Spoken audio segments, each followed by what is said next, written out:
So after importing your CAD to Revit architecture, which we've been with, so the next thing you need to do before making your walls is to create your levels.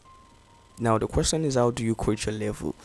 The level is just the distance between your walls, like from which level do you actually want to create it from to the height which you actually want to specify. So you can actually come to this architecture tab.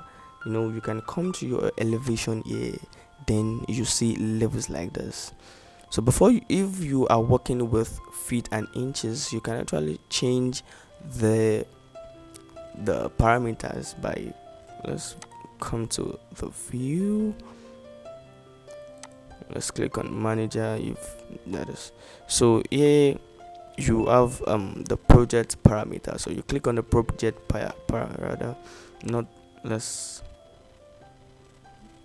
I think we have something, yeah, the project unit rather. So you click on the project unit, then you come to the length here, and you can actually change it to millimeter. So you come to millimeter and click on OK. So you can actually click on OK too. So this is just basically how it is. So the level is just the distance from your level 1 to your level 2. So that is just basically what it means. So our level 1 is just what every one of us knows, which is what we're gonna be renaming it to, which is the natural ground floor level. So you click on enter, then Revit pops up this thing, would you like to remain corresponding view? Then you click on yes, and then you come to the level 2, which is what, no, let's do it this way. The level 2 is just gonna be our first. If it is going to another level, that is when you can actually specify if it is going to be a first floor or a second floor. But since it's not going to anywhere, we can just put it to be a ceiling level. Then you click enter.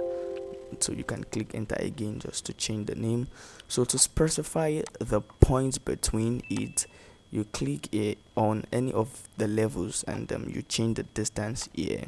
So we're making it a 3 meter, which is 300 millimeter. So you click on that. So to create the level, you can come to the architecture here or you click on LL, or you come here to the level, but it's just the shortcut LL.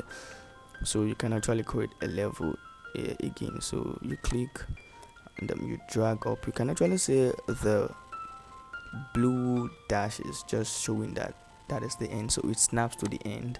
So you click that, and let's click on escape to opt out of the command. So the level 3 is our natural ground floor level. That means we're gonna be changing that again, natural ground floor level. Then you click on enter. I think something is wrong. So this is the ground floor level. So we click on enter. So this is the natural ground floor level. So you click enter twice, and the distance is just a minus 450. Then you click on enter. That is it. So since the two things are lining on each other, you can actually click on this zigzag line just to drop the other one. So you can actually drag this up. So this is just basically how you guys should be creating your levels in Revit architecture. So the next tutorial is just you creating your foundation on the plan we've actually imported, which is the card we've imported. So I want you guys to meet in the next video. Love you guys, and make sure you're subscribing to the channel because it helps with the YouTube algorithm whenever you like the video. So like the video and make sure you're subscribing.